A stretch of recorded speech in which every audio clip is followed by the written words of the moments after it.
Good morning and welcome to my garden. Been out picking this morning. I thought we'd look at some of what we got out of the garden.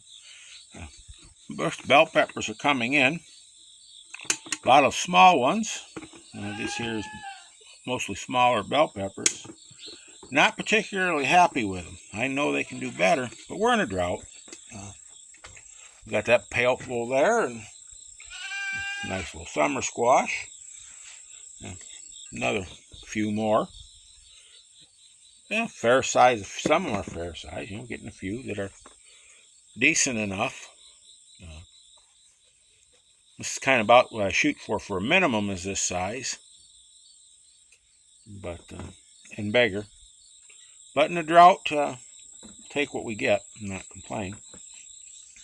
I don't really try not to water a lot, but just don't try not to water a lot, and so they're kind of toughing it out. The yield's not quite what it should be. The size isn't there, but hey, that's one thing I'm gonna say about the drought. We have what's called drought monitor, and every so often it shows that we're out of a drought. Anyways, for the last 3 years, every year we've had at least some of the summer has been in a drought. And even this year, they'll say, oh, well, we're back in that range for the month, but that doesn't really, the subsoil is not soaked up. So, we get an inch of rain or 2 inches of rain. It really doesn't go very far. And if we get more than that, it comes too fast, or we get more than that in a short period of time, it runs off. We really need a lot of little gentle soaking rains to get that subsoil built up. And better yet would be some snow this winter, where it can melt and slowly work its way into the soil. We get snow on cover on top, or light snows that slowly melt and go into the soil. That'd be just perfect. But anyway, that's our peppers and our squash. We got our wing beans.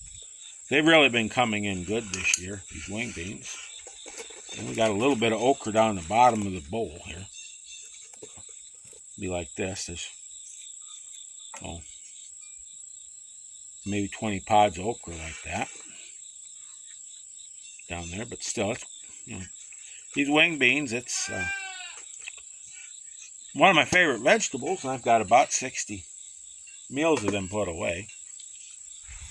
They're not quite a pint in a meal, so they're doing pretty good considering the first year I grew these, I didn't get anything. They barely started to bloom when the frost hit. The second time I grew them, I got my seed, and it was first year I didn't know it, that they were day length sensitive. Second time I got what was called day neutral seed, and they started to bloom earlier, but they didn't set a whole lot of pods. About the time they really got going, they frost hit, but I let the first half a dozen flowers that set pods mature. Kept them for seed. And with this seed, I really got to keep more seed than a lot more seed, because the germination is not as good. If I get 80%, I'm really happy. Most time I figure 60% on this is doing pretty good. So if I want 60 plants, I need 100 seeds. I try to plant around 20 plants. So, to get 30 seeds is not none too many. You really want more than that even. Keep them, keep your genetics diverse. But I saved those seeds from the first year, or the second year. And the third year they did better. Actually got plenty most of the summer. They start late, but for about 2 months I had all of them I wanted to eat. Really no surplus. Following year was even better yet, and actually froze a few.